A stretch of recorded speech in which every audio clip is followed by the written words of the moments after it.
Qaysi yoshda ekanimni so'ramang. Yoshning raqamlar bilan bog'liq emasligini anglagan palladaman. Ichimda ba'zan quvnoq bir bola, ba'zan esa charchagan bir qariya yashaydi.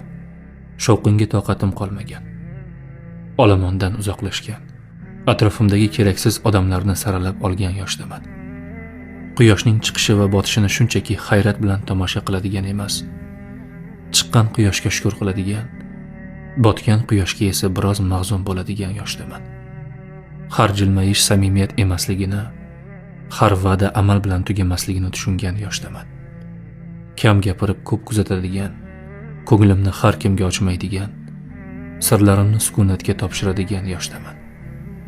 Eng muhimi esa endi hammani o'zim kabi deb o'ylamaydigan yoshdaman.